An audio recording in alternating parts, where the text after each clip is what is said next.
All right. Hey guys, and welcome to the Rangers Today Baseball Podcast. This is not an episode. This is a live stream that we are getting ready to do here. Few of you are joining us here in just a minute. We're going to bring you on in just a second. After that,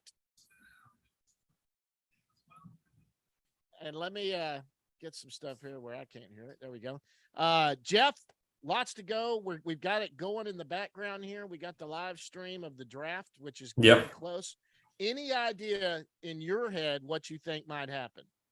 No, I don't have much idea. I think I kind of, last year I kind of had a feeling that the Rangers would draft Rocker. But I don't have a feel this year. They don't have a lot of money. I don't know, how if they have a good relationship with any of these guys. I'm sure they do, but I think the Rocker relationship was special because they had seen him so much with Leiter the year before. So I don't have much of a feel. And then this, the Dylan Cruz thing, is screwing things up, and I just can't imagine that the Rangers would go over their cap to sign him. So and who knows, he might just be bluffing here, but there are teams that have the money. He has a really good talent.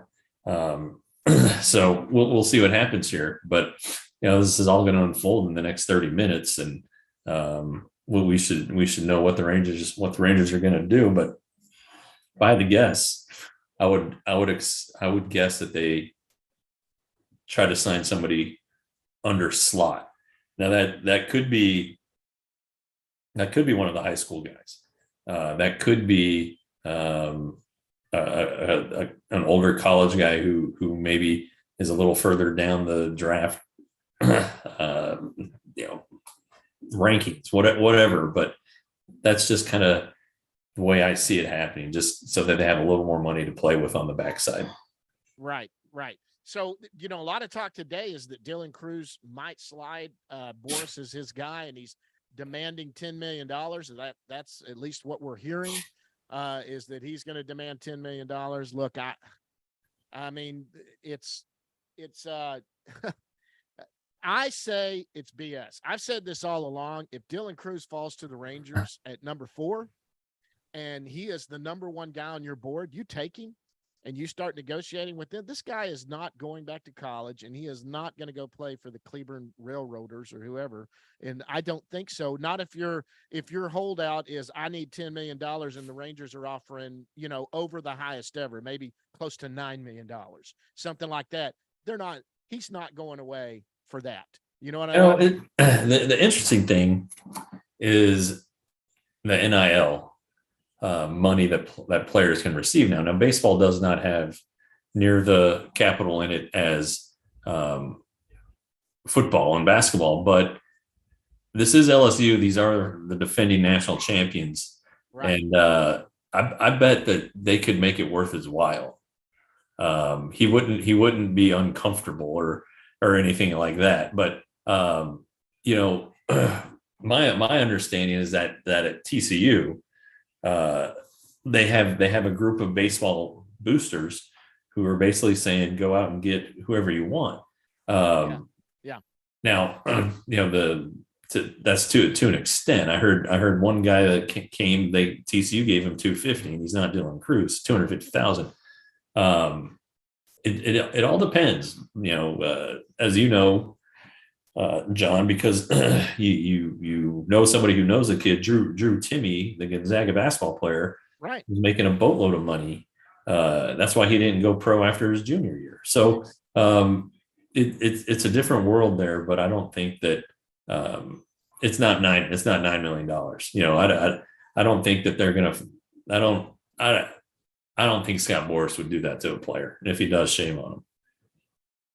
Yeah, I agree. I agree, and That's why I think that it's BS to think he's trying to bully his way out of some of it. Now, when you, another thing that could play in the favor. By the way, guys, got a lot of guys waiting. We're going to drop them in here in just a second. We want to get into some talk about not only the draft and other things.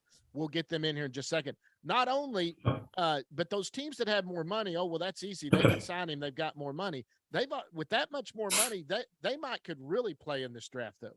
They could get somebody under slot and then go in, and somebody that falls out of the first round into the second round, they might consign that's a hard commit or something like that. You could really build your minor league system up with that extra money if you don't want to blow it all on the best player in the draft or whatever, that thing too. So I just think personally, Dylan Cruz is signing with whoever gets him, and it isn't going to be $10 million. That's my personal All right. opinion. Oh, we'll find out in 2 weeks. So Something like that. Yeah, I guess the deadline to sign the players is July 25th. I think you get 2 weeks to do it. I'm sure it'll be interesting, but yeah, I can't see him not signing. Anyway, look, the before we get to the draft, the Rangers lost today, 7-2. They lost 2 out of 3 to the Nationals, who aren't very good. They lost 2 out of 3 to the Red Sox, who are mediocre. I think the Rangers are out of gas. I think that's the best way to say it. It's time for a break. And they need some help in the bullpen. They need some arms. And that's going to happen. But yeah, this break couldn't come at the best time. And luckily for the Rangers, the Astros suck right now. So they can't seem to do it. Guys, I'm going to start letting people in. I've got a couple that will get y'all in here. You're going to go ahead and we'll let them know that we're going to get you guys muted as you get in here. Let's see here. Guys, once you get in, mute yourself. There's Tyler Henderson, Greg Scallion. If y'all don't know Greg from the Complete Barbecue team up there in Oklahoma City, that he does. He works a lot with the Dodgers AAA up there. He does some stuff up there with them. All right, Chev, I'm about to send it to you. Let's see here.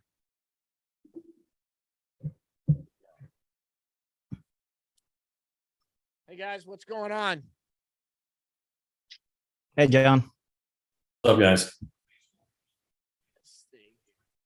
Copy. Hey guys. Right here. I got one more guy's trying to get on, and sending again. So guys, we were talking about it a while ago.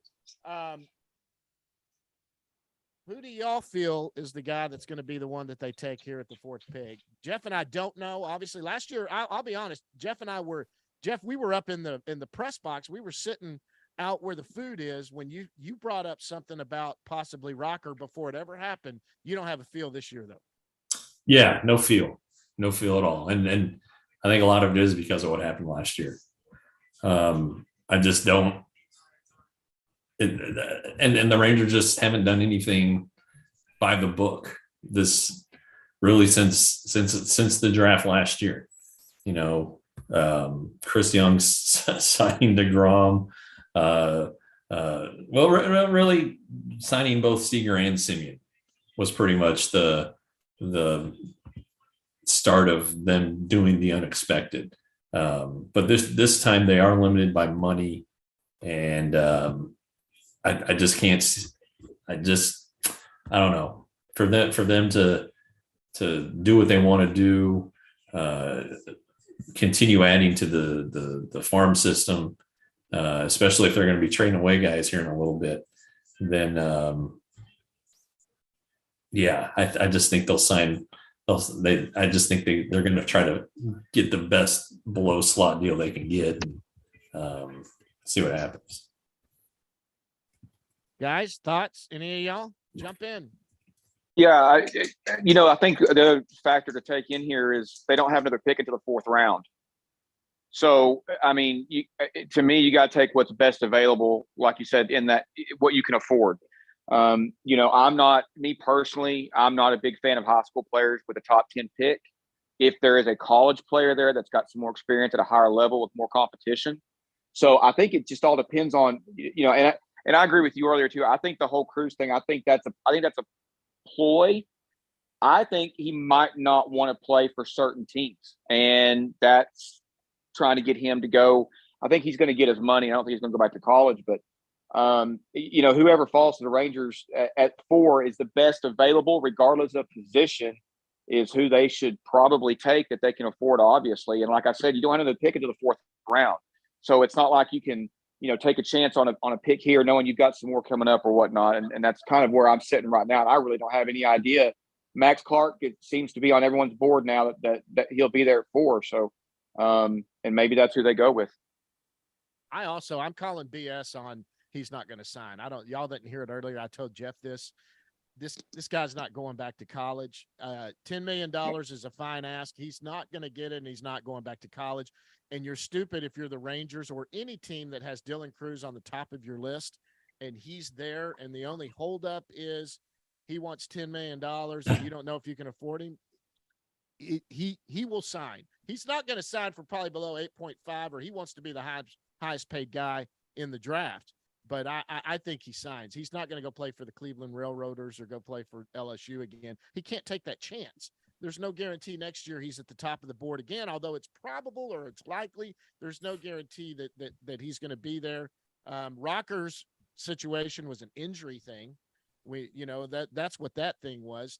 So I don't see it. Yeah, the Rangers went through that deal in 2009 when they drafted Matt Perk, and he didn't sign. That was a little different, though. They had, the story is they had reached a deal. Nolan Ryan had reached a deal with Perk and the family before the draft to sign for $6 million, which would have been $1 million below slot. But then Bud Selig, the Rangers were broke basically, and the MLB was watching the finances, and they told the Rangers that they couldn't sign him for that money. And so they offered $4 million, and Matt Burke turned it down. He ended up going to TCU, was a freshman All-American, then he got hurt, pitched for 2 weeks in the major leagues. Now he's coaching at TCU, but it's one of those deals, and I don't know Matt Perk, but if I were to ask him now, what should you have taken that money? He'd probably say yes. You get into a big league system, they start watching after your arm. I'm not saying that TCU wasn't careful with him, but he threw a lot of innings that freshman year, and after not throwing a lot his senior year and after the draft. So, there are a lot of variables here, and I don't know, if the money's on the table, you're crazy to not take it. Yeah, I totally agree. I think so too. It looks like the pick's in. They haven't done it yet, but they're getting ready to make that first pick. No, I totally agree with what you're saying, Jeff. I remember that Perk year when that happened, and it's a lot of money to leave on the table there. Hey guys, I wanted to real quick kind of let you guys know, you guys are wired in. Jeff's going to get a text here after the pick is made at some point. He's going to leave us, go on a Zoom call with the Rangers, and they're going to talk with Kip Fag. By the way, he's going to be on our show this coming up Friday. He's going to go on with Kip Fag and Steve Y, and they're going to go on and talk about the pick they made, what it was all about. He'll jump back on with us afterwards, kind of tell us what went on in that meeting. Sorry, can't bring y'all along for that. I used to get those texts all the time, but now that COVID's over, just the beat guys do, and Jeff's my inside man, so he's going to go over. So once he does and he tells us, he'll jump in, say, hey, guys, I'm going to leave you guys. He might be gone for 20, 30 minutes. I don't know how long it'll take, but anyway, going forward. Oh, hey, yeah. And how about just for housekeeping purposes, depending on who's got a hard line and who's streaming this damn thing. So there might be a delay. Like I'm guessing I'm going to get the word last. So let John announce it. You can all see it, and you may see it 20 seconds before he does, but let John say who the damn draft pick is. And if you got to hit mute, hit mute. Yeah. He's coming out nice, guys. Just a second. We're going to make it. The pick is in. The Pirates select. And he is making. I don't care about the Pirates. Well, just for the Rangers specifically. Let's not beat John to the punch. Well, this could lead up to who it is, though. So that's Yeah, the thing. this will be pretty interesting. Yeah. To see TV. what's going on here, and he's sure taking his time. What is Yes, got? he is. He's just sort of talking on and on. Yeah, I mean, well. Yeah, I was going to ask, who do you all think, like, there's no chance can fall to the Rangers? I don't think Skeens or Cruz or Langford make it, but I don't either. There's a lot of talk that the money. but you never know. Shit, you never know. Let's see what happens here. If this is a high schooler, then there is one of those three could possibly do it. Yep. Ken Griffey Jr. is coming in now, so we just were. I mean, I guess this was just a. Well, I don't have Ken Griffey Jr. yet, so that tells you how far behind I am. He was number 1 on my board, so. I'd probably still take him at this point.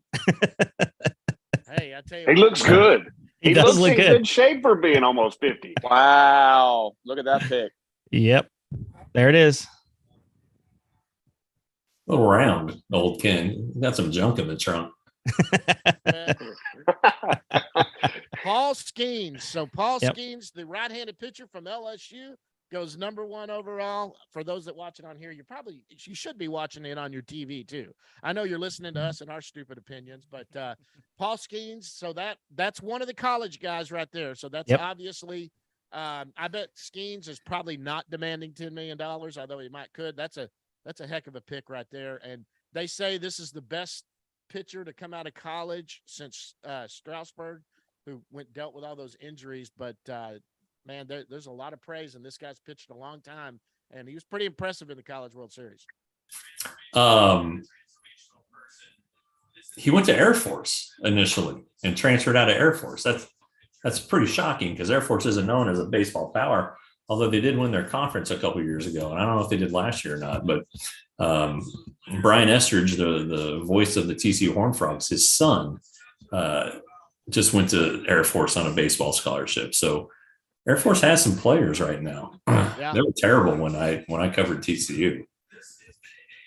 So, But this Skeens guy is unbelievable. Yeah. Yeah, he went to Air Force. Let's be honest, at his size, he can't crawl in a jet. He's not going to be able to fit in there. That's why he decided to leave and go somewhere and throw the baseball 100 miles an hour.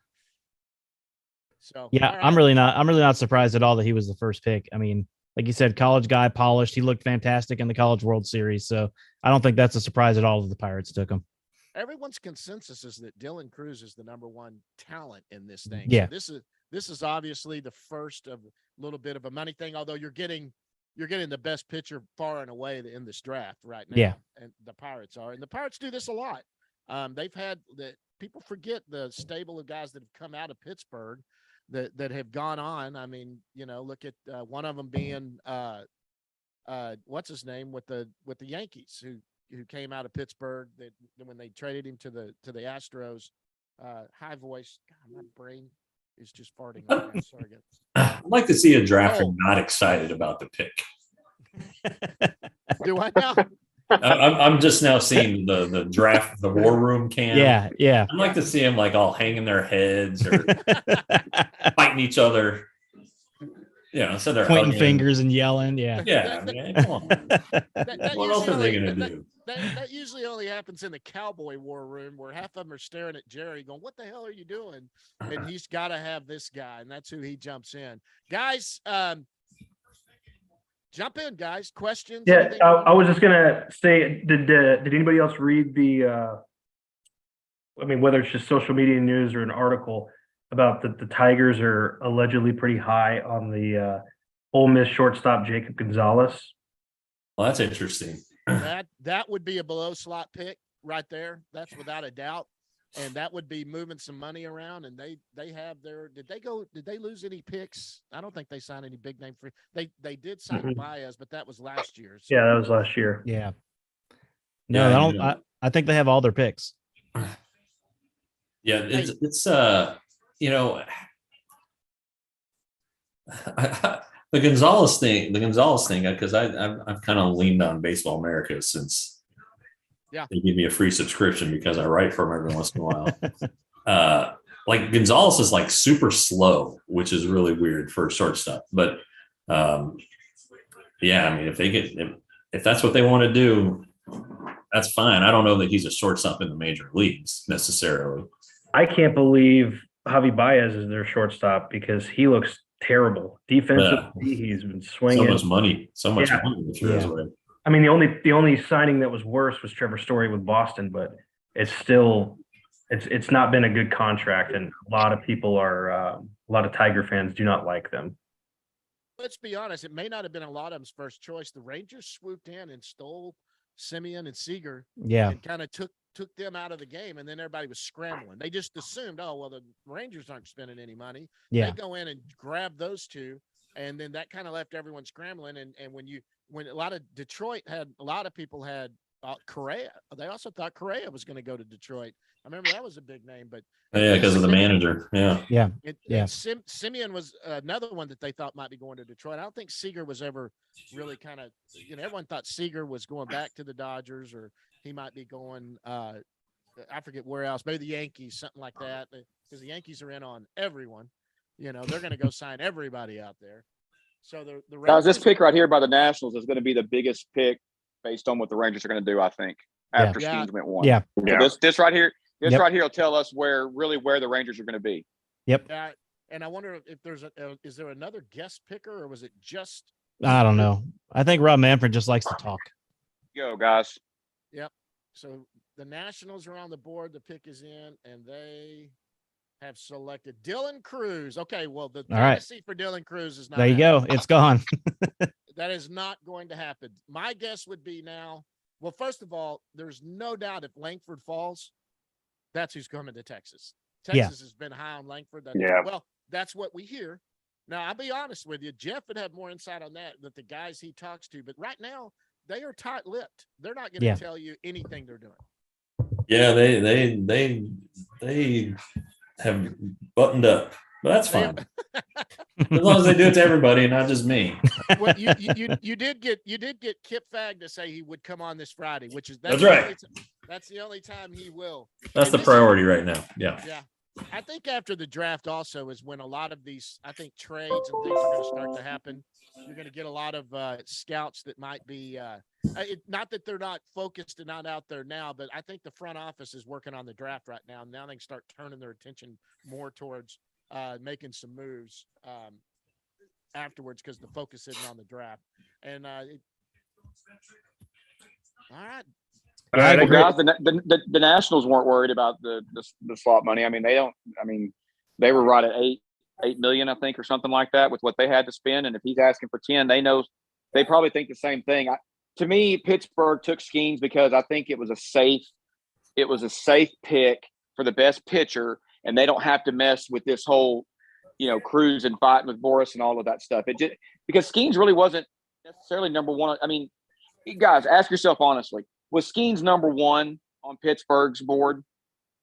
Probably not. Yeah, probably not. So a lot of this had to do with probably it was the safest pick of the best player available. That they didn't have to mess with anything else. It just seems like. Well, because Washington doesn't have a problem with it. The slot for the second pick is $8,998,500. So, and the Nationals have 14.5 in their bonus pool. So. They've got room. Yeah. Skeens isn't getting 10 million. He's going to get 9, maybe 9.5 right in there. It's going to be no more than 9.5. I guarantee you that's what he's going to take. This is. I mean, he may get $100 more than Skeens. Exactly. Yeah, and Boris is going to wait for Skeens to sign, and then he's. And say you got to beat that because this is the true number one. But is he one of Boris's guys too? I don't know. The slot value for the first pick is $9,721,000. So, yep. Okay, here we go. So this is going to decide it. So, the pick is in. So, people are saying Walker Jenkins is above Clark. I think the Rangers like Clark more than. I don't know. I think it's gone back and forth. Jenkins hits for more power. Clark's faster and a true center fielder. You don't draft for need in this draft, but no. How many damn center fielders are can you have? You're gonna have Tavares, who's establishing himself. Evan Carter is coming. Luis Angel Acuna looks good in center through like 2 or 3 games. I mean, but then again, are they going to be here in a month? Carter, I would say yes. Acuna, I don't know. Yeah. Hey, for all of you guys, looks like we got about almost 20, 16, 18 people following us on YouTube. Guys, if you've got a question, I see a couple of you making comments. All Boris guys, Juan Soto is the next Juan Gonzalez, and Snell, Soto, and Hader are coming to Texas. That's pretty bold. We're going to have some trade talk that we'll get into. Just going to buy a plane ticket. Yeah. They're just coming for a trip. They're just coming for vacation. They're coming here because it's the closest hub before they go up and get some of Greg's barbecue up there in Oklahoma City. That's what they're coming for. I don't know. The Padres, I don't know that they're ready to sell yet, but they might be. And you know, what's his name knows this farm system. Any of you guys jump in here if you want to. Pick is in. Let's see if they decide who this is. Hey, you know, I heard Cruz will wear number 2 now, right? Because he was the second pick, and that's to rub it in the face. Isn't that what's his name? Yeah, What channel are you guys watching? ESPN. Oh, I'm watching the MLB Network. Yeah, I'm watching the MLB Network as well. MLB Network as well. Hey, Why is everybody hear John well? I'm having trouble hearing John just a little bit. Speak up, John. John is a little quiet. What are you guys? That's Turn your what mic Jeff up, was John. saying earlier. Are you plugged in? Is your mic even plugged in? Are you just on computer audio? No, I'm on. Real quick. Whoa, look at that pick. If the Rangers get a prep outfielder, who do you think they get? Clark or Jenkins? Well, I don't know. Everybody Max just Clark. pick. I'm like 5 hours behind. Yeah, I am too. I haven't seen it yet either. Max Clark to the Tigers. Oh, wow. Max Right. Clark. Oh. No shit. The Rangers are going to draft. They're going Langford. to draft Langford. Yeah, they're going to draft Langford. But think about this though. If they were seriously going to consider a really underslot pick at 4, what about taking Teal, the catcher? I heard there was some smoke around the kid. Why not take the kid from Sinton, Right. the prep catcher? Who is it? From where? Sinton, Texas. So I don't know. This Langford thing might change it all. my question is, if they're going to go under slot, who are they targeting then with that extra money? Jeff said the TCU third baseman might be somebody. Yeah, that's. No, I mean, I just threw out some names, but Yeah, that's what you wrote today was pretty interesting about some guys that they might do. That's the thing, though. You're playing roulette, and there's no guarantee. I'm trying to talk as loud as I can, guys. There's no guarantee playing, rolling the dice again that someone like Porter is going to be there in the 4th round. I mean, there's just no guarantee of that. Look, I think last year they had 2 guys on their board. Both those guys were gone, and they thought, honestly, why not? Let's get Rocker. We love Rocker. We liked him last year. He's here. I'm not enamored with any of these other guys. Tamar, what's his name, was one guy that everyone wondered about. So Texas is on the clock. They are not showing the pick. Well, so. I just think that right now, Langford is too good of a value to not pay the full slot at this point. Yeah, this is a guy that will. I guarantee you will be playing in at least Hickory by the end of the year, and maybe Double-A if he's as good as everyone thinks he is. But he's going to go to ACL. He's going to play, and pretty quick they're going to move him out to Hickory, I think. Well, guys, Langford was number 1 on a lot of people's list too as the overall best prospect. Yep. I mean, so dropping to 4. I mean, that's a steal, right? Oh here. yeah, I agree. I mean, it's a value thing. That's how a lot of these decisions are made. Is value. Yep. Pick Sam. That was how John Daniels operated. Was on value. He had his own values. Right. Financial values. Yeah. And so, assuming they take Langford here, that obviously makes Zavala, who's been really good. That makes him expendable. You mentioned Acuna, but they have so much outfield depth that makes sense. And if he's a late-year college kid, I mean, he could be in the big leagues in 2-3 years. Yeah. So, Can't draft for need. You got to draft the best dude. Yeah. Those guys will be traded for the best one. That's a great problem to have. Is too many outfilders. Yep. Honestly, it's a great problem to have. And When's the last time you said that about Texas Rangers farm? yeah, no. You are recording this, right? Because I want to come back and rewatch Yeah. this in 5, Yeah. 6, 7 years. Exactly. Because, I mean, think about just a couple of years ago when you were looking down into the farm system and just praying somebody would step up Yeah. and look like, and I mean, remember it was Mazzara who looked Yeah. okay. And then, you know, so there's a long way between college baseball, and Jeff is always, this is one of the greatest examples talking about Leiter, the difference of what you're going to see between college, and I don't care if it's SEC baseball, Yeah. and what you're going to see in the minor leagues is astronomically different. And, you know, Jack Leiter talked about the best guy he faced was the third batter for the Ole Miss and or for Mississippi State. It was Ole Miss. It was Ole Miss. It was Ole Miss. And he was playing in Corpus Christi and hitting 8th. And so he was like, you know, I had 3 guys to really worry about, and now I'm going to be, you know, now I got to worry. I know that if he's in the number 8 slot, I've got somebody to worry about 1 through 7.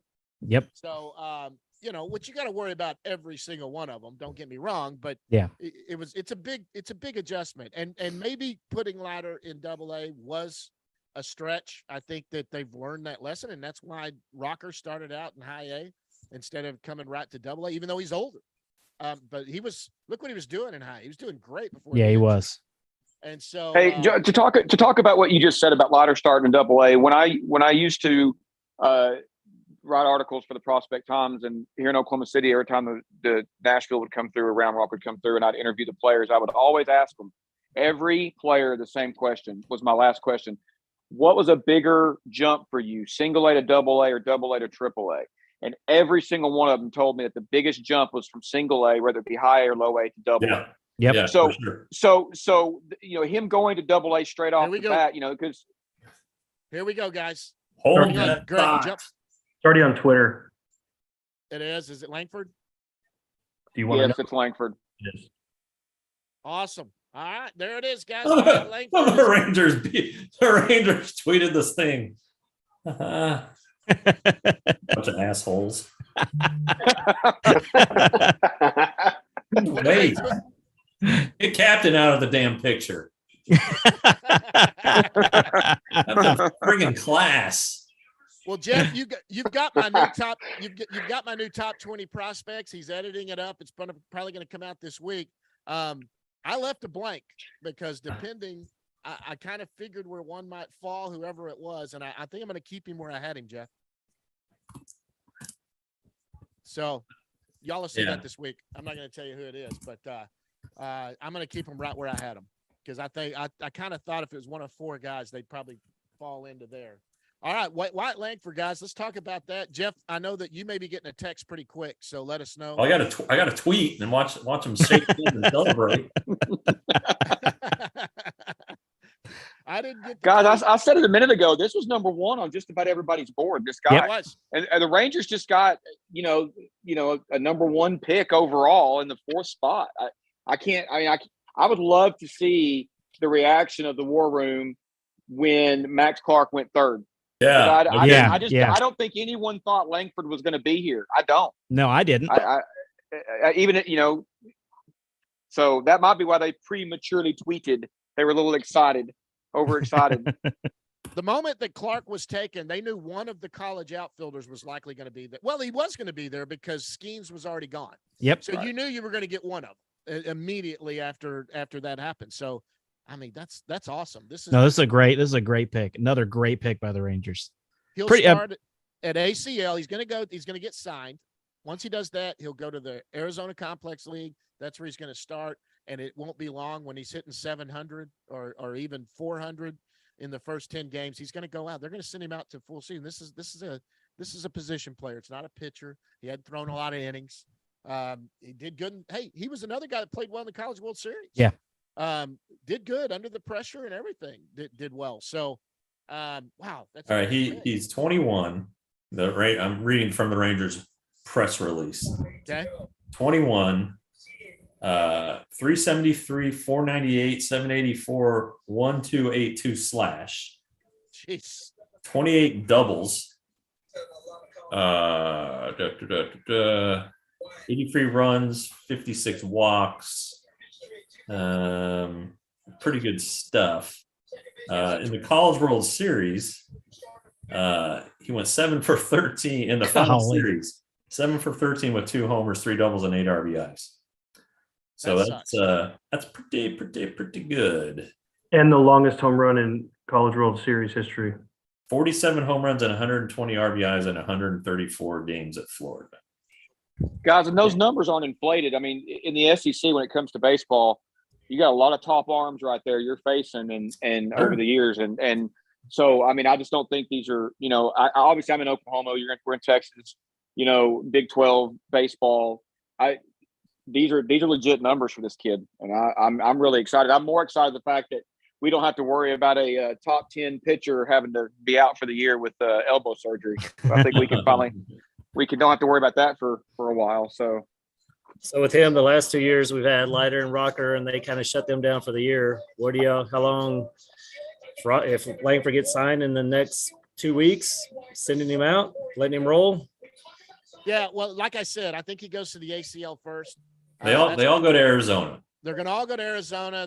They'll have a press conference, by the way, this week that Jeff and I will go out to. We'll get a video on that.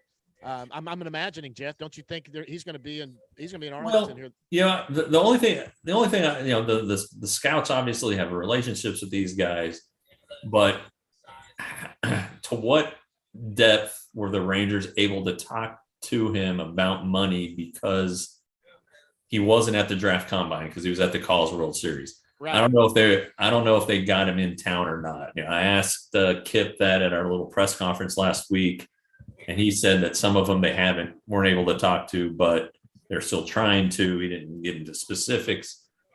He said they were looking at 5 to 7 names at the time. You'd assume that this is one of the 5 to 7, but how deep into the weeds did they get on the money, especially if they didn't expect him to be here? I mean, I'm sure they did their due diligence and prepare for all these scenarios, but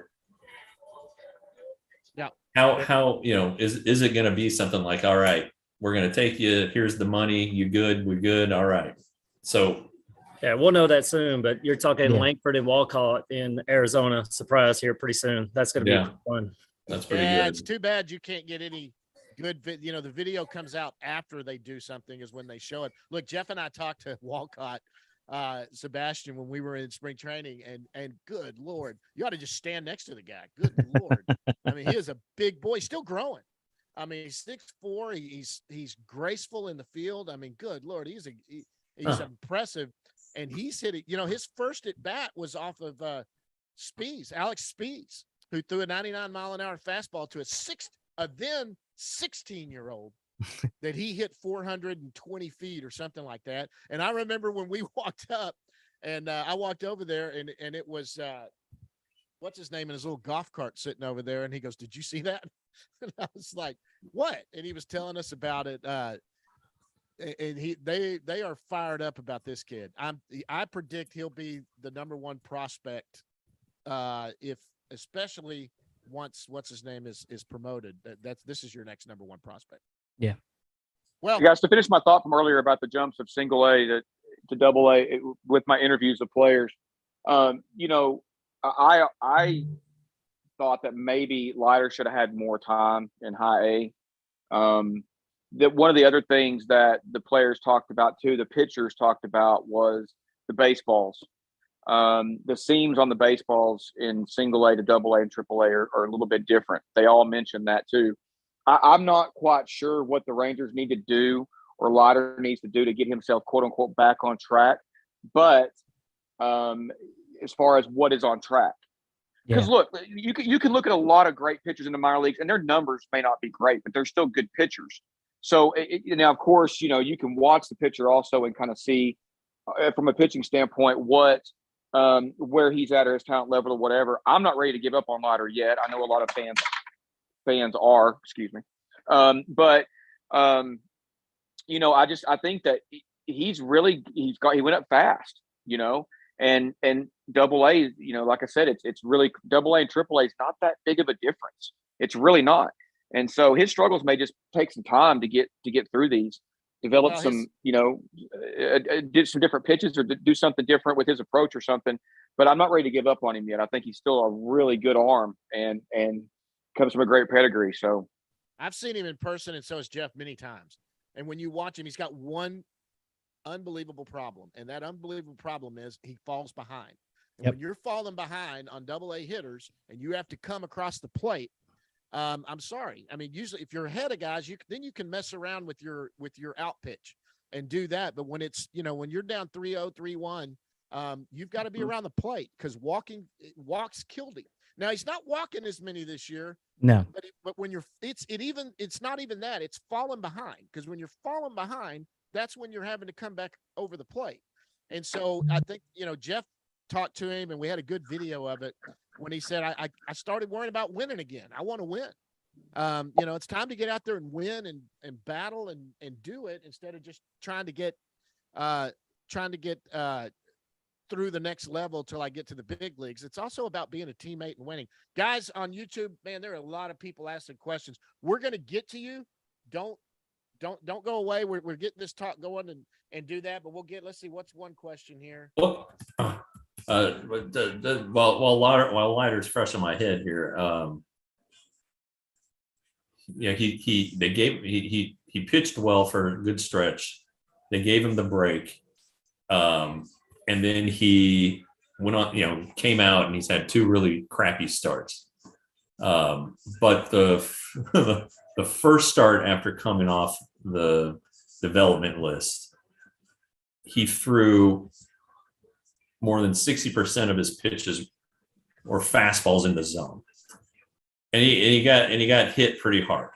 So it could be that this next phase for him is figuring out that fastball once and for all and get it where it needs to be. Because if he can get it around the zone and figure out where the weak spots are and all that stuff, that makes his job a lot easier. I mean, that's Mike Maddox says the best pitch in baseball is fastball on the outside corner at the knees.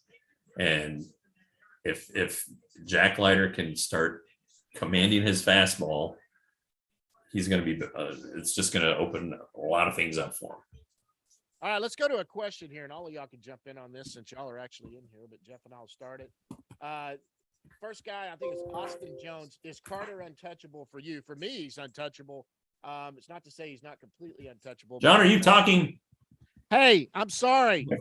What is going on? Hey, John, I can hear you just fine. You're clear as a bell to me. I don't know about everybody else. Same for me. Okay, he wants to know what would it take to get Keller and Bednar from Pittsburgh? A lot. I think, let's see, I was looking that up earlier. Let's see here. Is Keller, I think Keller's the one that's still under control, right? He's their only all-star this year. Both of them are under control. Yeah, he's under Yeah. control. But yeah. I mean, they're going to start with Carter, and they're going to try to demand Carter to get him. Or Duran. Or Durant. Well, Carter's the most valuable one in there. But Carter's not going to go for those two. No. I don't think they're going to. I think Carter is somebody they see for next year, maybe opening day. He might be somebody they're looking at next year. I would if you can get I don't know what kind of package you include Duran in or what player you would, but I think it'd have to be a pretty special player. Yeah, He's going to be for a number 1 package now. Him and Acuna, somebody like that, and you throw in Owen White and go get you a stud. But I say keep Duran long term. He's good. Yeah. Yeah, he's A-okay. Yeah, and everybody's kept expecting him to fall off a little bit, and he does. He'll get in on the funk where he chases, and that was part of the problem they had with him. But he shores it up. I mean, he works on it and does that. It's going to at least take White to start it, but they're going to want out of your top 10 prospects for those two, they're going to want at least 3 of them. Yep. Yeah, and you still have to look back at these trades in recent history. I think the trade for Juan Soto was kind of, and then the trade for the dadgum Teixeira. No, pitcher for the Mariners. What, Castillo, was that? Castillo. Yeah, those were pretty big deals. Like with really good premium top 10 guys being exchanged. For Soto, I understand it. I thought that Castillo it was a little too much, but you for a while there you were seeing these huge trades that were getting made, and it was like quantity over quality. I mean, look at the Rangers trade when they traded Joey Gallo. They got 4 prospects, and none of them were a Yankees top 10 prospect. Yeah. Nope. No, they all became they didn't what 2 of them became Rangers top 10 prospects, Duran and Josh Smith, but Otto it's somewhere in the 20s. Howard, I don't think registered, or if he did, it was in the low 20s in the top 30 list.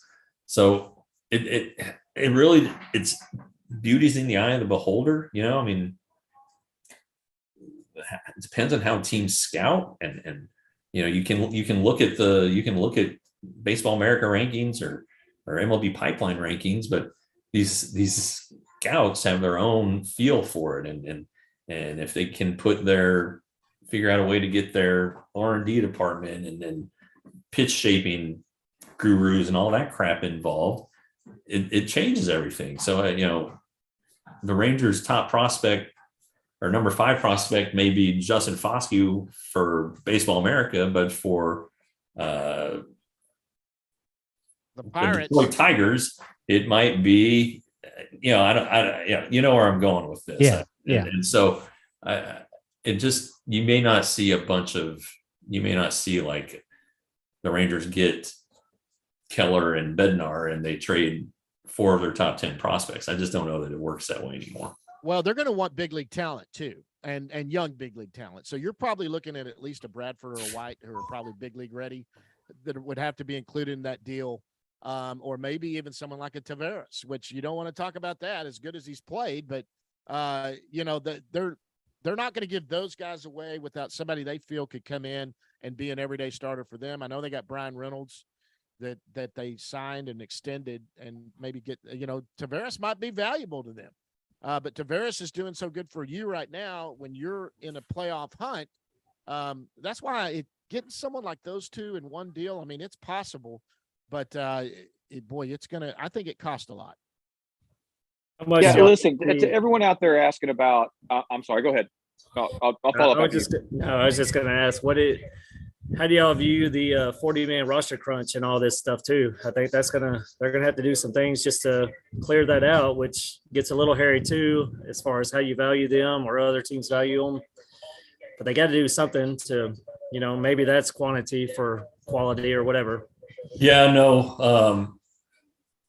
When you look at who they're going to trade prospect wise, I think you start with the 40-man roster. Yeah. Sure. Yeah. And they got to start moving some of those guys. And, nice guy, Brad Miller, but my God, has he even had a bat since he's been activated? Yeah. Not that the Rangers have what would you do? Would you call it? Okay. So you say, Brad, thanks. Appreciate you. Who are you going to call up? Yeah. Probably somebody who's not on the 40-man, right? I mean, yeah, Brad's not one I'm thinking about. I mean, I think he's going to get somebody that's DFA'd or something like that, or just stay there for a while. And I'm just thinking about the Foscues, even the guys that aren't there, Wenzel and all them that are knocking on the door of 40s. Yeah. I got a lot of guys right now. Yep. Well, and Foscue's Rule 5 eligible this year or after this year, and Wenzel has been, and so they got some. Yeah. I think. Go ahead. Go ahead, Nate. Go ahead. I was just going to say, just because we're talking about this 40-man crunch, I think that guys like Wenzel, Foscue, I don't ever see them on the Rangers. I think blocked. I don't think they necessarily have positions. As far as if you're going to clear Brad Miller off the list or off the roster, then you could always bring up, one of the guys I like, Julio Pablo Martinez or Elliot Hernandez. But again, those are just, bench bats that come up and in the event, Travis Jankowski turns into a pumpkin or something like that. Well, let's be clear. Jeff wasn't saying trade Brad Miller because he has no value. He was saying there's one of your 40-man roster spots right there. Yeah. That would be a DFA that they could do easily since he's not even on, he's on the IL right now. He's off. No, he's off. He's just not playing. Oh, did they bring him up? Okay, so he's Yeah. sitting down. Every team needs one of those guys to sit down there on the end and not worry about playing time. Yeah, Charlie Culberson last year. Yeah, that was Charlie last year. Hasn't played one day for the Braves this year, and he's on the roster. Yep. Hey guys, I'm going to throw this out there to everyone who's asking questions and all the fans out there about trades and trade deadline and whatever. And I'm going to throw this against the wall and see if it sticks. Listen, I think a lot of the fans right now also, the success the Rangers have had this year, in all honesty, it was unexpected. Yeah. Right. We wanted to step up, and we're 3 steps up. And so all of a sudden, a lot of the fans out there we got to go make trades and we got to go get these people and we got this run this year and whatnot. And I don't see Chris being a GM that is going to blow up the whole minor league system and trade away a bunch of top talent. We're better off now. And I think to me, it seems like this is a long run situation. Whatever they do for this year, fans may not like. What do we really need right now to contend for a World Series this year? We need probably another starting pitcher, 2 bullpen guys, maybe a big bat in the outfield, maybe big bat in the outfield. I mean, we're there offensively. He's not going to give up unless it's going to be beneficial for the next 5 to 7 years down the line. And so as this trade deadline approaches, if big things don't happen, fans need to take a deep breath and understand we are way ahead of where we thought we were going to be. And we are not going to, when I say we, the Rangers, are not going to get rid of the future, okay, unless it's beneficial to them, especially if you're renting a player for only a half a season. Yep. And I mean, unless you can go out and get an Ohtani, someone that is just going to, it's so well, my point is though, is that you're not going to blow this up for one player or even 2 players with what they're developing right now for a long-term situation, for maybe a rental for half a year, or someone who's going to demand a big contract after this year. All right. So 2009, the Rangers were in second place at the deadline, distantly to the Angels, but playing great. So what was the Rangers' deadline move that year? Pudge Rodriguez in August. Yep. They didn't do anything. They tried to get Roy Halladay, and that fell apart because he didn't want to come here because of the heat. And my dog is barking to get in the room. But the Rangers are in first place now, and it's not like they have us. The Astros are not exactly killing it right now. The Angels aren't killing it. The Mariners, they're on the rise. So are they in a position to where they can win the division? And I think they are. And so in that case, I think you shoot my dog and then but I think you can make a move. And with DeGrom hurt next year for most of the year, I think at that point you have to get a starter. And if you can do it now for a couple prospects, you do it. Lance Lynn has been rumored. That's the new one that the Tigers. Yeah, I just saw that today. And the Rangers won that deal, although Lance Lynn was good for them. But Lance Lynn's a bulldog, man, and he's coming on. He still throws in the mid-90s. I mean, I remember the first year I was in the clubhouse, he was with the Rangers, and he's fun to deal with. I can tell you that. His answers are yep. Nope. Well, I gotta say I agree with Greg on that. I'd hate to mortgage the farm especially for a rental. I see no point in that. They won't do it for a rental. Yeah, no, you're in first place with who you have on the team right now. I know our bullpen's been bad, but John, you've said this a lot of times on y'all show. We're not the only bullpen that's struggling. Tampa Bay's had closing issues, saving games, New York. I mean, everybody's having trouble with their bullpens right now. It's not like we're exclusively the only team in baseball, and the Astros are skidding just like we are. So we're staying ahead of them. I mean, if they don't do anything, sure, we'd be disappointed, but it wouldn't be the end of the world. Like Greg said, we're way ahead of where we're supposed to be. And this team is in first place with what they've got right now. No, they will improve the bullpen. Yeah. They will get another arm. If you see any of the top 10 prospects go for any deal, it's either going to be for a rental that's unbelievable, or it's going to be for somebody they've got at least control over for the next year.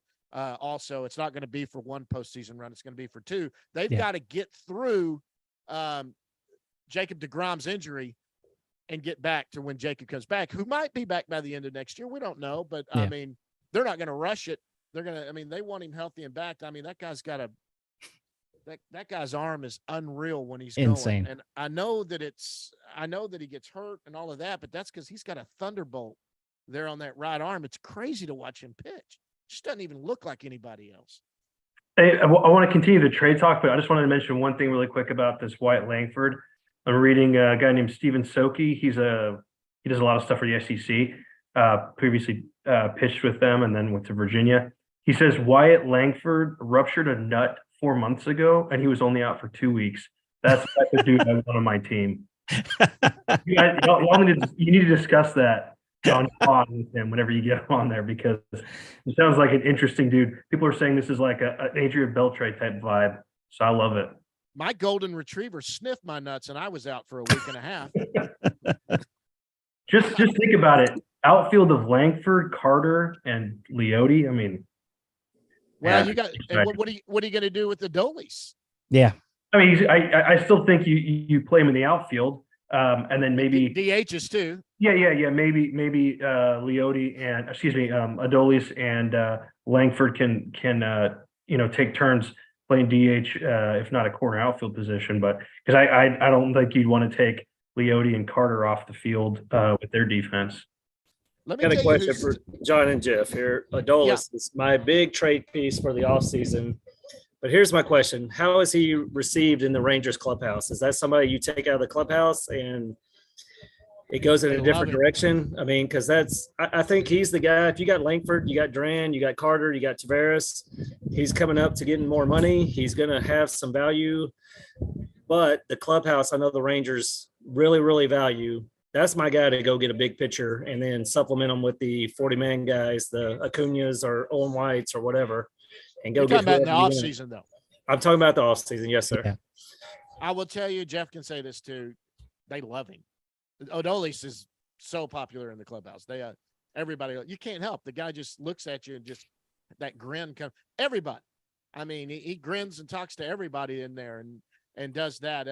He's definitely that says a lot. I mean, yes, that is a guy that's going to be. Is he ARB eligible or is he? I mean, what, Jeff? Do you even know where he's at on that? Oh, well, he's a rookie in 21. I mean, I was going to say, I think he's ARB eligible ARB 1 next year, if I'm not mistaken. Is he a Super 2 guy? No idea on that. He's not a free agent, guys, till 27. No, we're still under control for a while, but that's valuable to other teams too. Right. Yeah.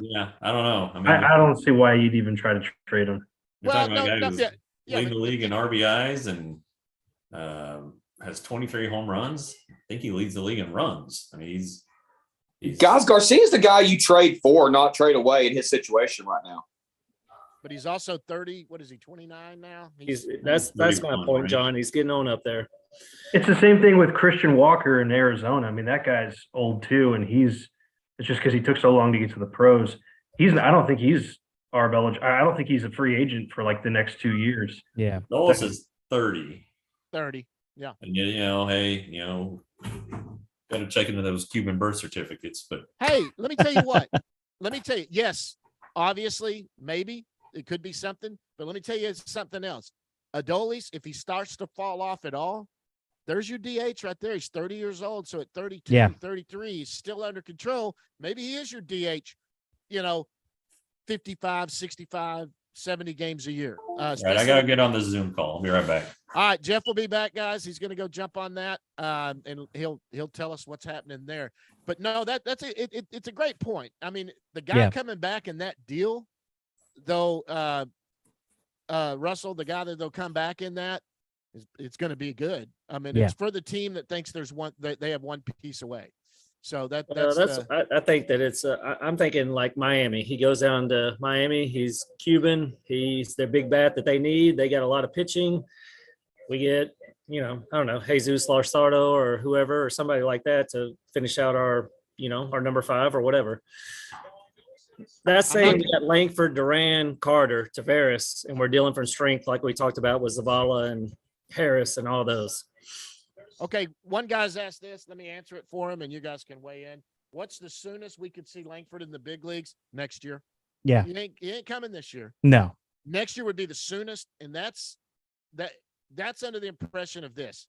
If Wyatt Langford goes to ACL, tears it up like we think he will, then goes into Hickory and does well, and maybe, just maybe by the end of this year in September, or late August or whatever, he ends up coming to Double-A to play a little bit, then he's going to obviously start next season in Double-A. And obviously, if he's tearing up Double-A the way that we think he is, or the way most scouts think he is, and he gets moved up to Triple-A pretty quick. I'll tell you one thing, and I know a lot of Ranger fans don't believe this, but the guy that's hitting and producing will play in the big leagues. Yep. Period. They're just going to do that. They're going to bring up the guy that they think can help the team. Right now, they like the lineup they have. Look at Jankowski and what he's done. This guy right there, Jankowski. Let me tell you what Jankowski's played into. He may be that number 4 outfielder. Yeah. Maybe a great number 4 outfielder. No offense Well, he's having to Bubba. no, but he's having a career year. They did not expect Jankowski. I mean, Bubba was the guy. They did not expect Jankowski. I mean, he was told, like you said, he wasn't even going to make the team. You guys said that on your show. He was told he wasn't going to make the team, and then there he is because of Leote's injury, and man, he has turned it into something else. Yeah, they're talking to Langford on MLB Network or on ESPN right now. Are they? Yeah, I'm gonna listen. Hold on, I'm gonna listen to it real quick. Hey, to answer that question, if I can jump in here real quick, the earliest you'll see Langford in the major leagues, the earliest would be 25. I don't see why you push him up, even if he's killing it. When you've got other prospects, obviously that could be an outfield position that might get up there first. You bring him along and you don't bring him up too fast and ruin him. Okay, so there's things they're going to want to work on, just like they did with Young. I mean, they wanted to work on Young turning on the ball and pulling the ball more, and they wanted to work on his defense and things like that. So when he was coming out of Texas Tech, I mean, you've got Carter, you've got Harris, you've got Zavala, you've got all these guys in the outfield that are, top 10, top 12 prospects in the system already. I think that there's a great possibility he starts in Double-A next year. If he can show early enough that he can, if he does well in AZL this year, and then of course, maybe in Hickory to finish out the year. But 25, this is not, like I said, this is the number 1 pick that we got in the fourth pick. Yeah. There's no reason at all whatsoever to rush him in any way. And I think the earliest we would see him, that's not like the end of the year call up situation, get a few at bats type of thing next year. But the earliest we'll see him in Arlington would be 25 if he develops the way they want him to. See, and while I can understand where you're coming on that, what I'm saying is that if Wyatt Langford starts Double-A next year, hits 337, starts hitting bombs, he's got 15, then they move him up to Triple-A, he continues that. I don't care what outfield prospects you have you're high on. If he is playing better at his age, by the way, he's older. He is older right now than the best prospect you have in your system. So if he gets up there in Double-A and does what you think he can do between Double-A and Triple-A, there's no doubt. It's like Aaron Zavala, who I thought Aaron Zavala might be somebody that if he didn't break camp this year with the team, they were so high on him. You should have heard these guys talking about him. That I thought this was a guy that might break camp this year because they were looking for a left fielder. Everybody kept wondering why they didn't go out and sign a left fielder. That was the big offseason move that everybody was upset about. Yeah. And I said, listen, they've got a guy in their system that might be the starting left fielder who was tearing up the ball and ended the season in Double-A, doing well in Double-A before that whole thing happened where he had to have the surgery and miss that. And now he started off a little slow. He's starting to come on now. I'm telling you, Langford could easily next year make it into the big leagues by the end of the year if he produces like they say. Now, absolutely, if he's good, but you've got 4 guys that are all playing about the same, or even 2 or 3, he's not going to go ahead of someone like one of your guys that's already gone up through the system, like Carter. He's not going to replace Carter to come into the big leagues. And do that if they're both playing equally right there together and you need an outfielder. You're probably going to go with Carter because he's more, he's the one that's got to get he'll be Rule 5 eligible quicker than Langford, who now goes on the clock for that. But no, there is a chance that especially if there's an injury too at the big league level. Yeah, he's the number 2 prospect in the system right now. Right now, today, when he was drafted, Evan Carter and Langford, 1 and 2. All those other guys take a back seat. Well, let's just say I've got a list coming out Friday that Jeff is editing, and I'm not going to neither confirm or deny where he's landing on my. We have to wait till list. Friday. You're going to have to wait till Friday. But y'all remember also on my list, if any of you've ever read my list, Yeah. If you've played one day in the big leagues, you are not eligible. Yeah. So Owen White's off your list. Yeah. So Owen White is not on my list. Yeah. And there are some guys that I took off of it.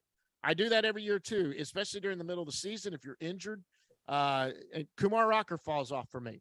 Not to say he's not a top 20 prospect. That's ludicrous. Yeah. But he falls off now, and there's guys that have played their way in. And so that's how my list goes. I've written it all up. I explained it. Jeff will edit it. But I had a spot on there that said draft pick, and it was blank. And I said, we got to see who it is, because that could change positions where I want to put him. But I'm going to leave him right where he is, and I'm going to neither confirm or deny where that was. John, is Evan Carter having that season this year you're talking about Langford having next year? Well, he was until he had that arm injury. He got hit with a ball, and then he got hit again, and now he's come back the way he is now. The problem is with Evan Carter right now, who might be, look, this may be the guy that could solve the leadoff spot in the big leagues with the way he's been leading off and playing. He's playing well. He's got power. He's coming back with his power again and doing that. He is somebody that could be that guy that could have played his way here this year. Right now, don't be surprised he might play his way here this year, but somebody's going to have to fall off the lot at the big league level for them to make that move. They're not going to do it if they're getting enough production and they're winning. Unless they see a hole, they're not going to go get him, or an injury. You know, if Tavares went down and it was something that he's not going to be back for 60 days, 40 days, the guy that might come in for that if they haven't made a move would probably be Evan Carter. Yeah. Get a quick question. Oh, go ahead, Nate. I was just going to say, so I agree with most of y'all that think that Carter is an untouchable prospect. I only have one player I think that I'd be interested in including Carter in a trade, and I would like to know if any of y'all have one. But mine, and I think the package is pretty clear. I would have to go with Sandy Alcantara.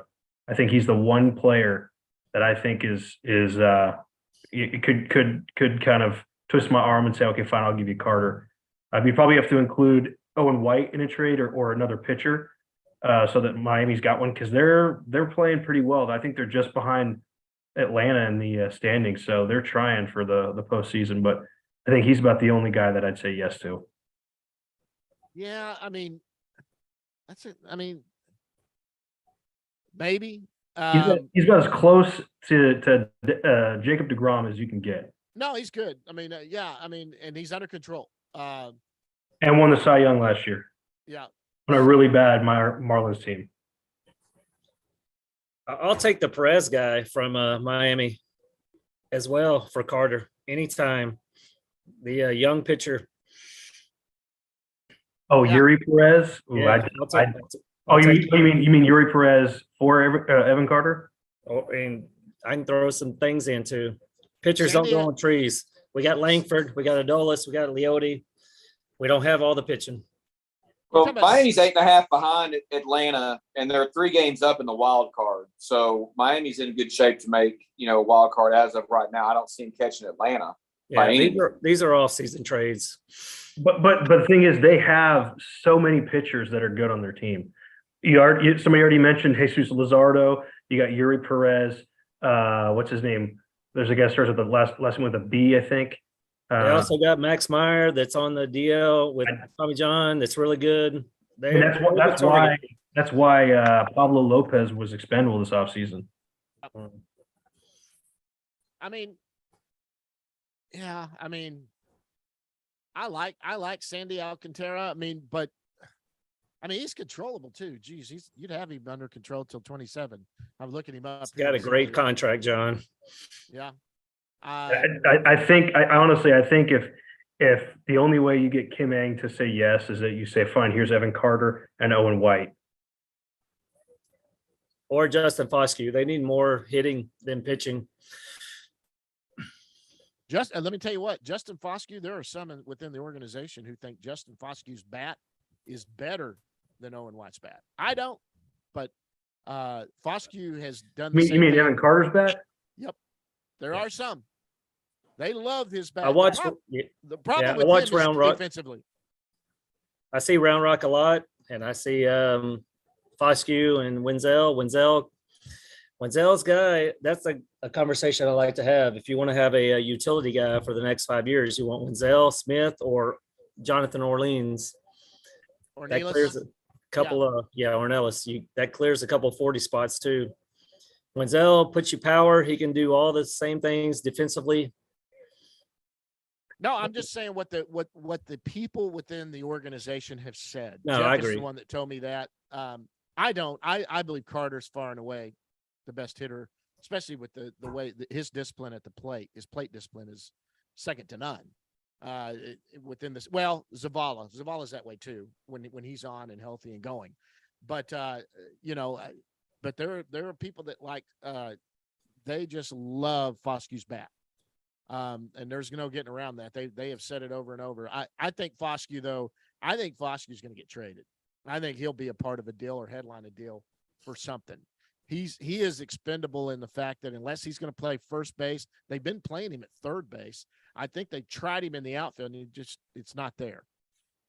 He's a little what do you call it? Fleet of foot, or Yeah, got some heavy. I'd put him at first base or DH and see what happens. Just let him knock the shit out of the ball. Yeah, but look at the future too. I mean, Corey Seager's not going to stay on shortstop probably for. I mean, I'm guessing he'll be there for the next 2-3 years. I think after that, he's probably going to slide over to one of the corners, whether it's third or first. I mean, he's a 6'5" frame, so it just makes too much sense.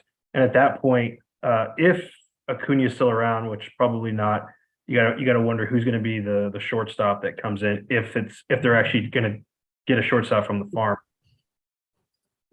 I think, well, on the farm right now, probably the number one shortstop prospect is going to be Walcott right now. That's who's everybody is so high on, and he's playing shortstop. Now he's huge, so whether he sticks there, but they're looking at guys like what the guy in Pittsburgh and the guy with the Reds, the big tall, or O'Neal Cruz and Ellie De La Cruz, and they're looking at those guys and seeing that with Walcott. Walcott's turned some heads. I mean, I think everybody was already high on him, but he's just doing what everyone thought he could do, and so look, young Bruce is saying it. Bruce, you can jump on here if you want to say anything. I know you're hiding. Yeah, it makes sense. I mean, as long as Young continues to perform the way he is, I don't see him moving off third either. But there were always Young is somebody that could go to first. He's been great at third. Don't get me wrong, but he's never been the stellar defender that everyone thought he would. But he has played like that this year. He has been amazing over there this year, and he puts in the work. I mean, this guy, I don't think people realize how much this team, when they're playing bad, that you see them doing the extra work. We get there early, and you'll get out on the field at 3:00 or whatever. They're not supposed to hit till 4, and at 3:00 there's guys already out there hitting and working on something, and they're working. I tell you who's in a funk right now also is Lowe, who's been out there doing a bunch of hitting too. But I wasn't there that night, but when Young struck out 4 times or 5 times in that one game, and then he was hitting off the tee at 11:30 at night, and I think Kennedy Landry was the one that took a picture of it. I mean, these guys, I know there are a few, we all see them on Twitter, that the world is wrong unless the Rangers suck. I mean, that's the only thing that they're going into this whole diatribe that everyone should be fired and released and all of that. They can't accept the win and the fact that teams are going to go through some struggles during the season. But these guys, they act like, well, these guys don't even care about winning. That's crap. Hey, John, let me talk on Young and first base real quick. Last year when Young came from Arizona after his injury, his first time back was here in Oklahoma City with the Express. I don't know if you remember that a year ago or not. I was there. I have my media credentials. I took pictures. I was there early that day, and I got his first pictures back.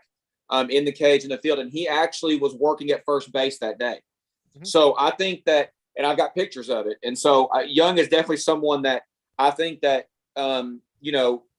long term, there a little bit of work here and there, especially when they're in the minor leagues. You'll see a bunch of position players play different spots, but he definitely was working. Matter of fact, that whole series that week, every day he was before batting practice was working at first base. So that's definitely there. Like you'd mentioned with him going to first in the future, it's not like it's going to be the moon to him. No, I totally agree. I do remember that. And when he came up this year, he filled the hole they needed. They've never had, hey, Jeff is back. So it's Briefly. over. Is Briefly. it over with? Well, we're going to talk to the player next, but Break us some news. What happened? Rangers are thrilled. They expect to sign him. I asked if they were surprised he was still there, and Kip started to answer. I think yes, we were surprised, but then he said, "No, you never know what's going to happen." So I think that we'll get more in depth Friday. I don't think this could have gone any better for him. Honestly, I think this is a guy that they watched, they targeted. They love his story. We didn't talk about the exploding testicle, but we talked about he made himself. He's a self-made player. Like he was a catcher his freshman year and didn't play a lick. They moved him to the outfield and he became the star player. So sounds like a pretty cool story. And I don't know how much longer this is going to go, but we're supposed to get this kid in about 5 minutes. So if you guys are still going, then I'll swing back and update you, and then I got to write. So I'll be back. Okay. All right. So since y'all were talking about the Rule 5 players, I would think if they're going to get, regardless of how many, if they're going to be getting rentals, I would assume that they're going to try to focus on the 40-man squeeze. Obviously not including some of the bigger prospects that they need to add. But who are some of the guys, like, let's just say hypothetically, the Rangers indeed are targeting Lance Lynn and say Joe Kelly or Kendall Graveman. If they end up getting those two players or three or whatever, who do y'all think the Rangers could be trading for sure? I mean, obviously Foskey's been one of the names we've been talking about a lot. Yeah. Foscue, you've got people that, he's injured this year, like Zach Kent. There's guys that are on the verge or on the, Lance Lynn is not going to bring in return what the Rangers got in return for Lance Lynn. He's not the same player. And he's got a big, he's got an option for next year too, which, you could say there's value there, but we'll see whether the Rangers would pick that up. It's going to be more guys there on the peripheral, like you said, maybe even some guys that are already on the 40-man that are just on the outskirts of it. It's not going to take an Owen White. He's not going to be a guy that goes. They're going to want major league ready players also, but they're going to want youngsters. Definitely see someone like Foscue, who is going to be Rule 5 eligible. That's somebody. He might be the headline of it. Might be him, and either maybe one of the bullpen arms, maybe someone like him and maybe Burke, something like that could bring something back. And got a guy that they could try to turn back into a starter in Burke, who's had his good points this year. It's his bad points, who's kind of made himself into a reliever. He likes doing that. But, if it's just for Lynn. But, Kelly's a rental. Is Graveman a rental too, I think.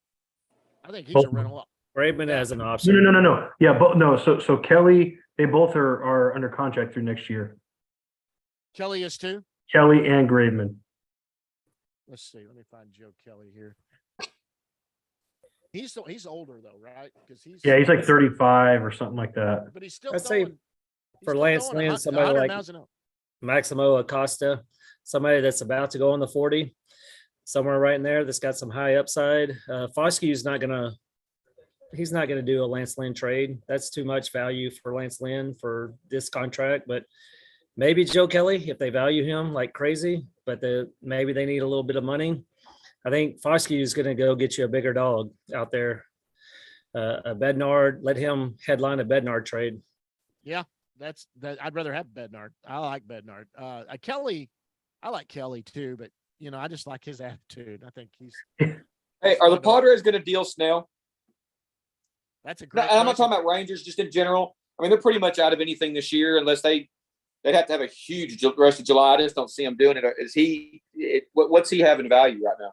Well, look at their choice. They either they go in and start trying to buy more players and make a run this year, or maybe it's time to reset with some of them and move some guys, clear some money, and get ready for the offseason. I don't know. I mean, Snell would be one who started off, but he's really come on lately. He's been throwing like Blake Snell again. So that, but they have some other people they might could move. There's been talk of Juan Soto that they might move Soto, but who's still under control now. Who wants to take over that contract, though? Good grief. Yeah. Well, the thing is with Soto, like I kind of feel like I would think AJ Preller's a little smarter than whoever the GM is, Manassian or Manassian or whatever his name is with Anaheim. Like the fact that they're going to sit with Ohtani, I think it's just ridiculous. They're get nothing out of him other than a comp pick. I would hope that Preller is a little smarter and maybe he packages Snell and Soto. If the talks, I mean, I think it's kind of a similar thing with Gallo, even though Gallo had an extra year. If they're like talking with his agent, with I guess it's Boros in this case, and they're not going to do anything now prior to the offseason, then just trade Snell and Soto, package them together like Washington did with Scherzer and Trey Turner. Now Turner had more control when he was traded, but you could still probably get a decent return out of those two players to a team that is looking for a playoff run. Maybe, I don't want this to sound crazy, but like maybe even Cincinnati, like they're playing out of their minds right now. Maybe they're just like, hey, well, we're not going to, they're not going to end up giving away those big prospects that they have, those young guys. Maybe they can, just see what happens. Kind of like what the Rangers did in 2010, and they'll just go for it. See what happens. I think I could see a team like that that's like a little hungry and desperate to try to get some, try to win with what they got. I mean, Joey Votto is going to be a free agent at the end of the season too. So, Greg, I like Snell, and I think that AJ would wait all the way to the deadline to see if they're in it or not because he got so much invested. But he's a rental. He's there for this year. Give me 3 prospects you trade for Snell. Wow. Wow. Yeah. Go ahead, John.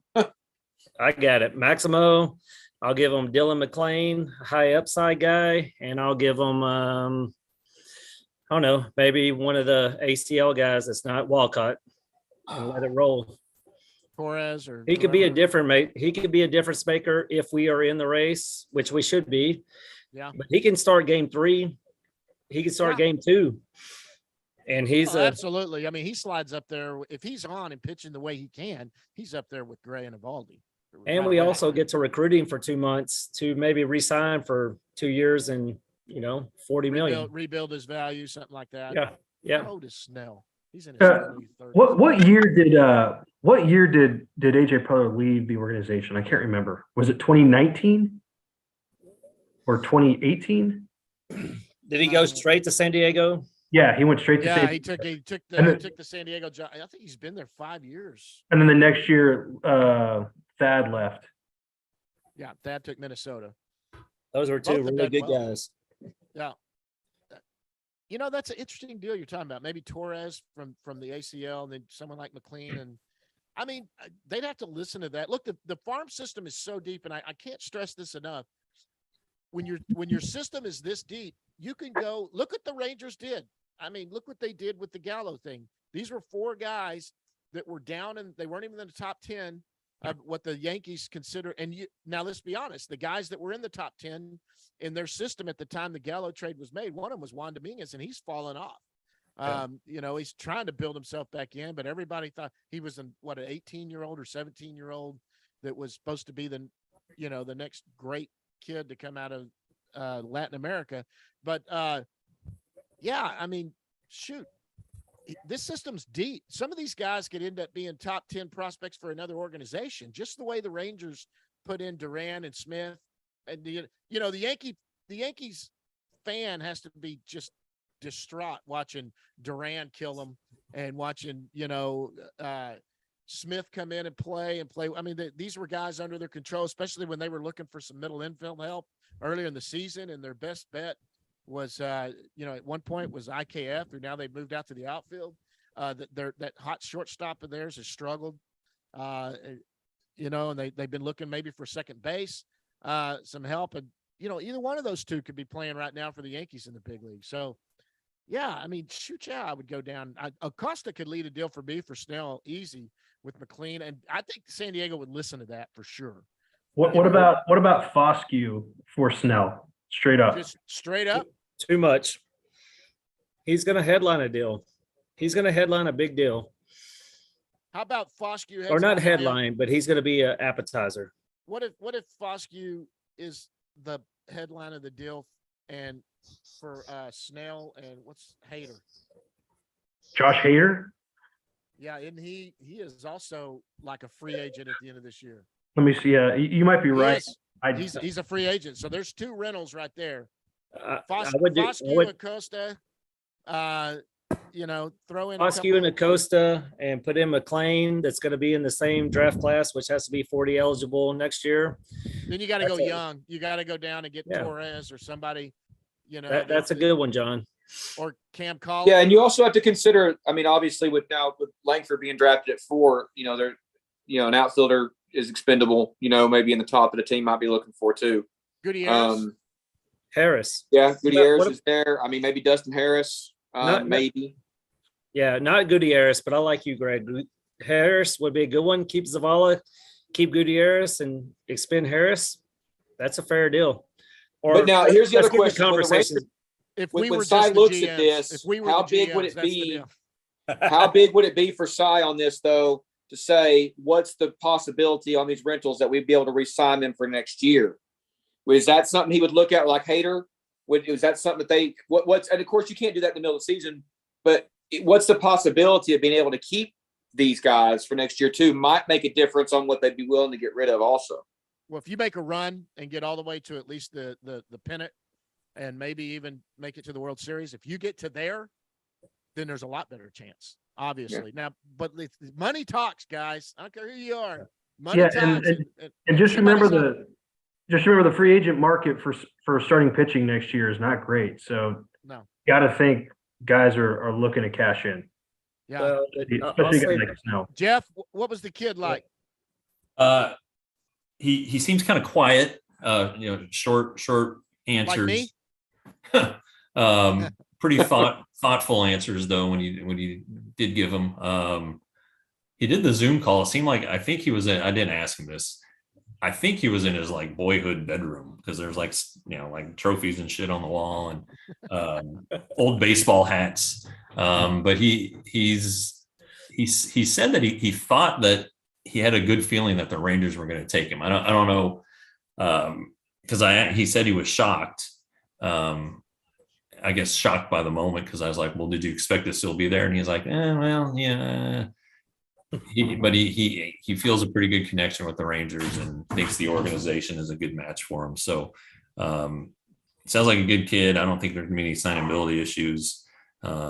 So that's good. But yeah, I think we'll be having a press conference with him here pretty soon. Hey, Jeff, we were talking while you were gone. Real quick, throw in your opinion on this. Blake Snell.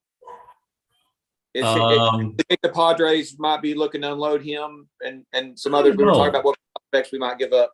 The stuff that I've been seeing is that the Padres are like convinced they're going to have this miraculous turnaround, and I don't know. I mean, but at some point, you got about 2 weeks to decide if you're a contender or not, and you get, AJ would try to get something for Snell. I think I don't know what he would get. Rental. Yeah, he is a rental. Russell had a pretty good idea, but he's a good rental, but he's also, I don't know. I mean, how many left-handers are the Rangers going to have? That would be their third left-hander. I mean, he'd have to replace somebody, right? I mean, none of those two are in the playoff rotation. You would think, I mean, if you're in a 7-game series, you got to have one of them. I would agree. Yeah. That's So, fair. Maybe The that's where Padres Dunning are slides. out of the wild card. I don't know what miraculous turnaround there. That's out of the wild card, not even their division. yeah. I don't see that. I don't see them making this miraculous. I mean, who knows? They could, I guess, but Yeah. 8.5 out, behind the Dodgers. But apparently, the owner said that he's not trying to, not going to make AJ sell off, and I mean they have a lot. I mean, it sounds like Juan Soto was not going to resign with the Padres. So shit, trade him now. I mean, and That would get you the haul. And I mean, Joe Musgrove has got $100 million contract. Yu Darvish just signed a long extension that's going to take me to like 42. Got Machado's deal, Tatis's deal. I'm probably missing one. Bogarts. Yeah, Bogart. So I mean, And then I think it's a lot of money tied up. I think they also signed Cronworth and Kim. Cronenworth. Cronworth and Kim both.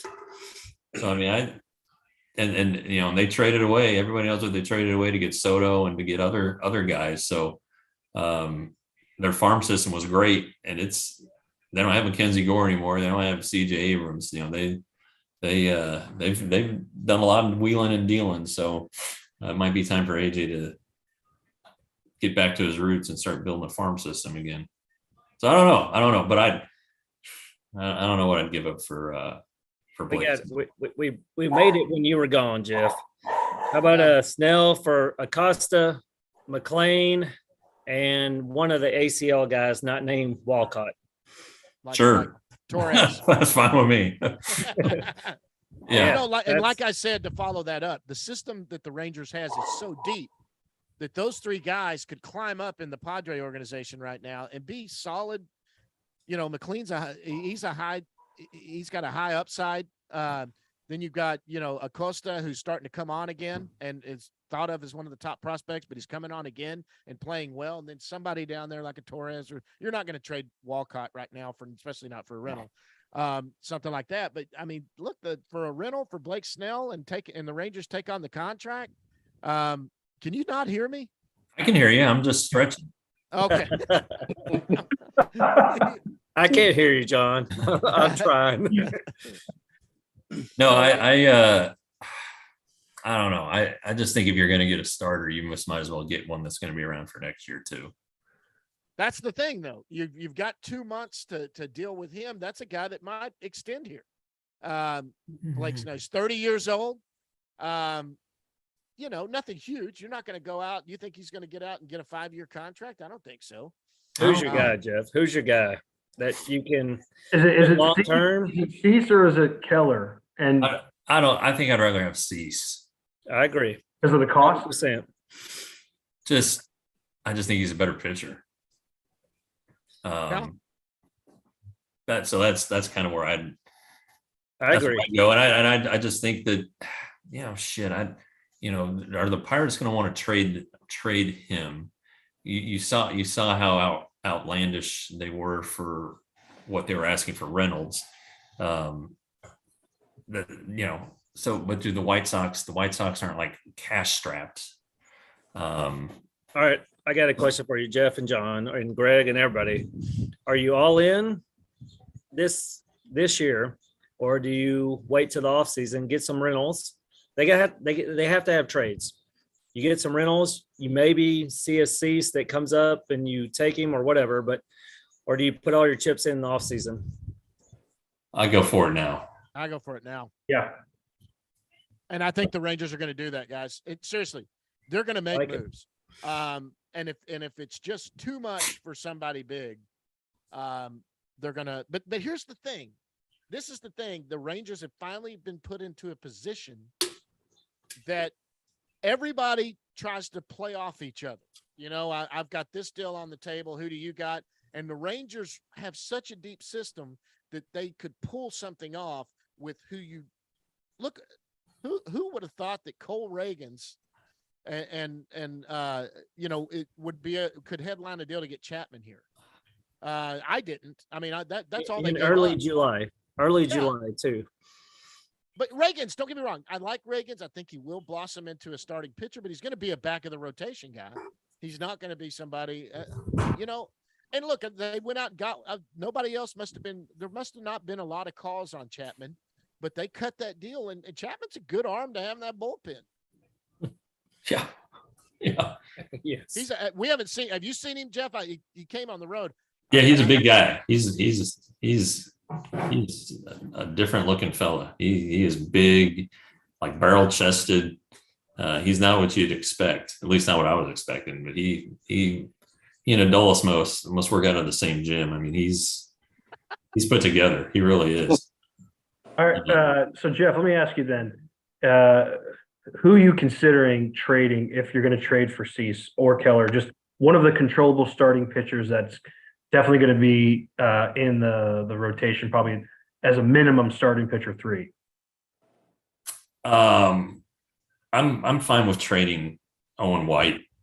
I mean, for Dylan Cease, Yeah, agreed. take your pick. All right. I mean, you just, it's the Rangers don't have second and third round picks because they got players who are better than any prospect they could possibly draft.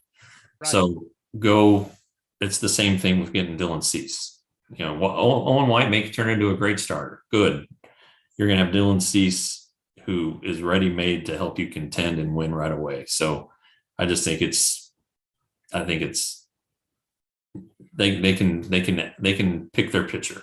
The White Sox can choose whoever they want. That's fine as long as Dylan Cease is on the backside. So. Okay.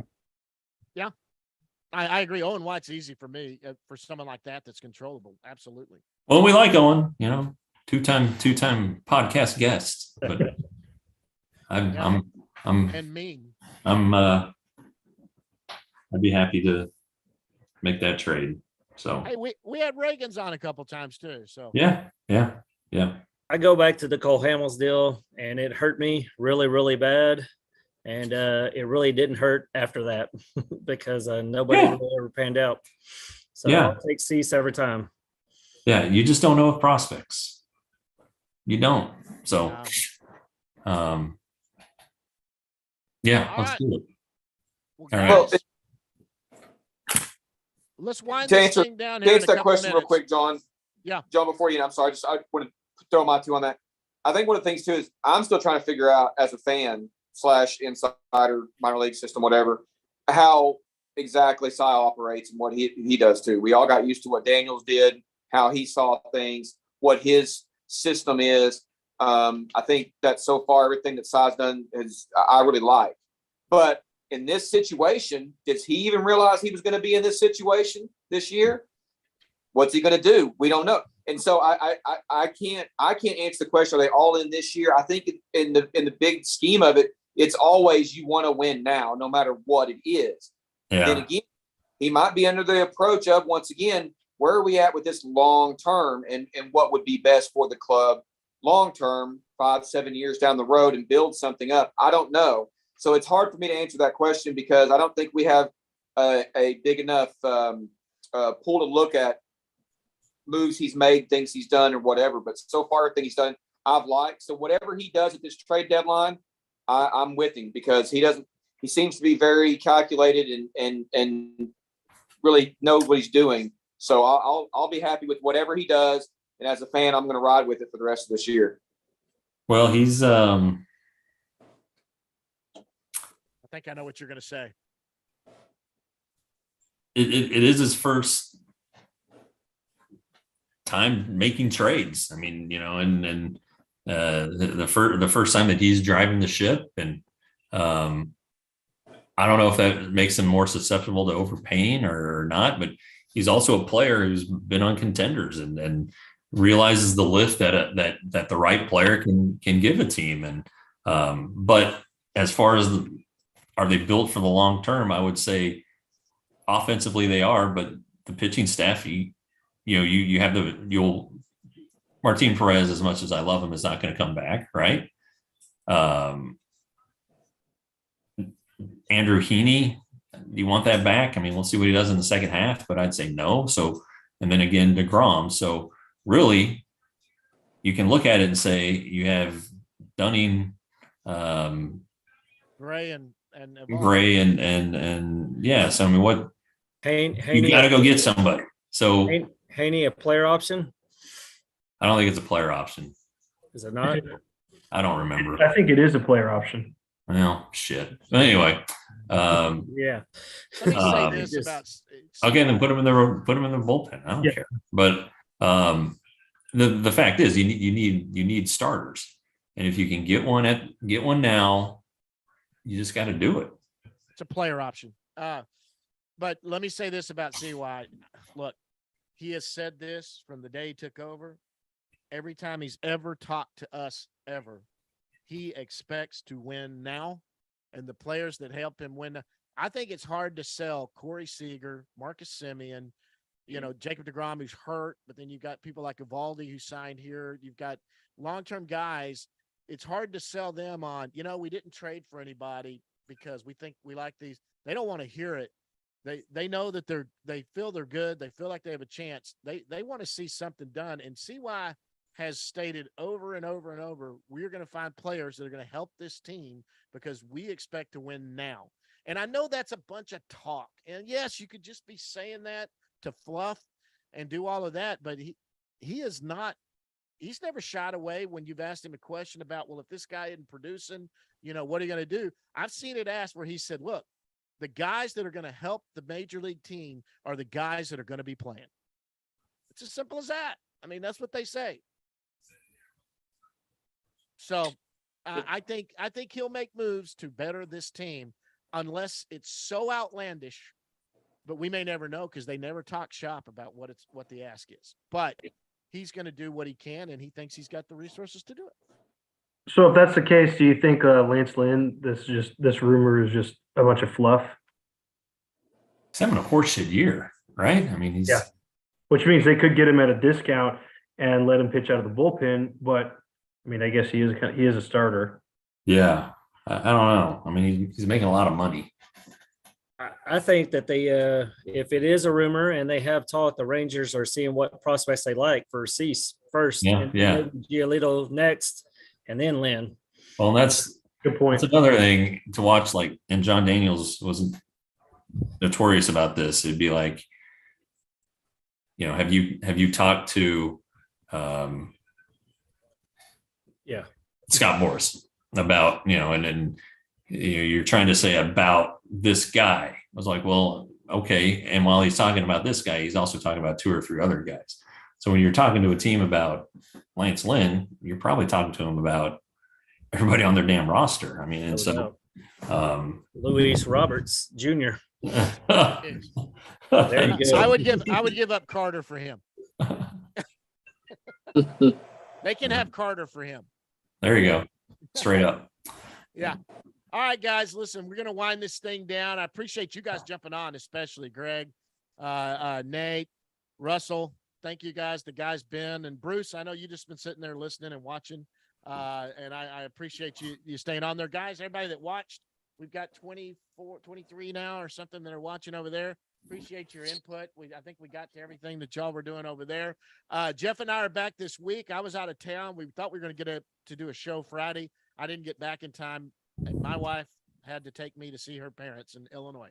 So now we're back. We did this one more time, but we've got Kip Fag coming on next Friday. Don't forget to go to rangerstoday.com. It's $5.99 a month, $60 for the year, $35 for 6 months. Go to the YouTube channel, hit subscribe. You're watching this on YouTube right now. Hit that subscribe button, guys. We've done well with that. And thanks for the Dub Network, who we've joined in the last few weeks. We signed our deal to get with the Dub Network. We really appreciate that. Guys, this one's been fun. Wyatt Langford, welcome to the Texas Rangers. We hope to see you here this week and get an interview with you, or we'll get you on the show maybe in the next couple of weeks. Until next time, folks, we'll see you at the yard. See you guys. See ya. Thanks, guys.